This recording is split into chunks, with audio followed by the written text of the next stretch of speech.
Houston welcomes UCF to their new house Thursday night with both teams coming off bye weeks.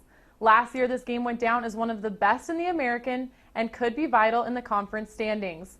It always seems to be a close one between the Knights and the Cougs, and to get the inside scoop on the Cougars, we're now joined by Matt Thomas, host of Houston Sports Talk 790 and Houston Football.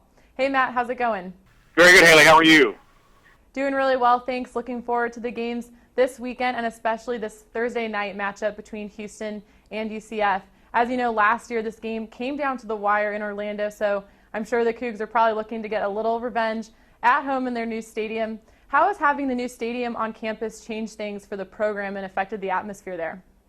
You know, this 40,000-seat venue with all the bells and whistles has really invigorated the campus because it shows the commitment to big-time football.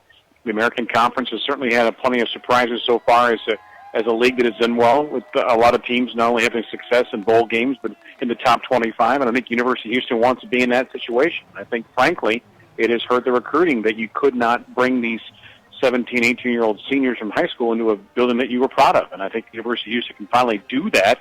And not only is it great and has all the bells and whistles, as I mentioned, but it's got a very nice picturesque view of downtown Houston, so it's an easy site for kids to walk on and say this is a building that will hopefully be full more times than not, have a great atmosphere, and obviously being close to home for many Houstonians that want to stay and play college football in their hometown. After 4 games, the Cougars sit at 2-2, sort of an up-and-down start this season. Where do you think the team is at this point in the year gearing up for conference? You know, I don't think they know who they are at this point. Obviously a disappointing performance against UTSA to open the building up. And it's just hard to gather any sort of steam when you've won games against Grambling and UNLV, and certainly no disrespect to those folks, but that's nothing to the caliber of competition the Cougars will see in conference play. The BYU game was interesting. They fell behind by 3 scores very early on, and we're thinking to ourselves, this could be a long night in Provo. Then they put together 2 scores late in the second quarter, including a Hail Mary play to end the half.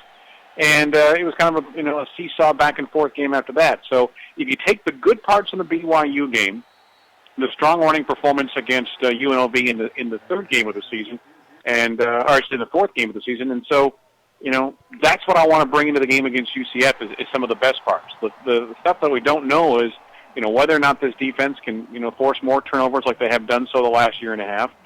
Which John O'Corn shows up. I mean, sometimes he's been terrific and has had all the time in the world to throw the football, and other times his offensive line has kind of collapsed and forced him to make some throws he didn't want to make. So I think we're as uncertain about this game as perhaps a lot of people on campus because we just don't know which University of Houston team is going to show up in terms of effectiveness. Now, heart and desire and want to play, absolutely, it's always been there. It's just been accuracy and behaving themselves in terms of staying low on penalties. And I think another thing has been able to do a better job on converting third down. A lot of 3-and-outs, unfortunately, for this football team this year. Yeah, a lot of 3-and-outs, and that's keeping the defense out there on the field.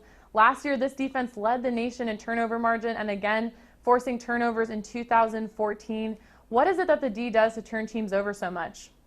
That's a great question because I don't even think they know. I think the bottom line is that it's something that's now become expected for the University of Houston's defense to give their offense 1 or 2 more opportunities per game to score a touchdown or at least get some points.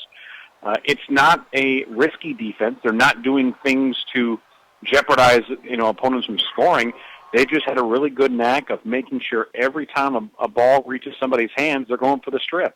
It's a smart football team. Now it's given up some yards and it's given up some plays. I mean, Taysom Hill had a really good game against the Cougars when they took on BYU. But the number one thing is that you can always count on them for at least 1 turnover a game. And more times than not, it's deep in the opponent's territory, which has ultimately helped the team score on some short fields. Matt, going back to the offense, John O'Corn, he turned a lot of heads his freshman year, but he's been up and down so far this season. What does he need to do to get back on track? Well, I think, again, first down is everything. This is a no-huddle offense, so there's not a lot of thinking to it. It's get to the line of scrimmage, go to the shotgun, and go. The running game has been very inconsistent. Ryan Jackson and Kenneth Farrell are 2 really good running backs, but they've had 2 really good games and 2 games where they just haven't been a part of the action. So I think if the establishment of the running game works out well, he's got excellent receivers, especially Deontay Greenberg, who's so much fun to watch and makes so many great plays. I think the key to the contest, really not only this week against Central Florida, but also the game coming up for the rest of the season, frankly, is getting at least 4 to 5 yards on first down. allowing defenses to have to play for both the run and the pass. When you find yourself in 2nd and 8, 2nd and 9 with a shotgun offense, it's pretty easy to predict. Bring all the defensive linemen you can and leave the rest of the folks in coverage, and that's what the Cougars have found themselves in. Way too many 3rd and longs, way too many 3 and outs. That has probably been the biggest bugaboo for the offense this year. Looking ahead to this week, the Cougars came within a play of defeating eventual Fiesta Bowl champ UCF in last year's matchup in Orlando. Give us a preview of what you expect from the game this Thursday night in Houston. I think the team that probably has, and this may be strange to say, the best first half might win this football game, because in the Cougars lost to BYU, and that's the last real quality opponent they've played. They got off to a real sluggish start. I think the team that jumps out to a faster start has a great opportunity to win this football game. Both teams will be rested not having played last week. I think it'll be obviously a different situation, that maybe the running game for UCF will play a bigger role in this year's game than it did last year's game. And probably the same could be said. If the Cougar running game can get going, choose some time off the clock, and not let that defense have to work overtime and be on the field as much as they have been so far this year, I think that comes to be a huge factor in the game as well. All right, thanks a lot, Matt. Anytime. Y'all take care.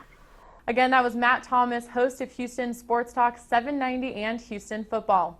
Some good insight on Houston heading into this week's matchup. Here's what UCF head coach George O'Leary had to say about the mindset heading into Thursday. They're all rivals. We got every team in the American Conference is a rival game for me. That's the way I treat them. And it's like everything else. It's the 4th season. It's a conference game, first conference game. We have one goal with the team, and that's to win the conference championship. So every game is critical. You always want to control your own destiny as far as the conference is concerned. So it's an important game because it's a conference game and it's the 4th season of the schedule. You can catch this conference showdown Thursday at 7 p.m. Eastern Time on ESPN.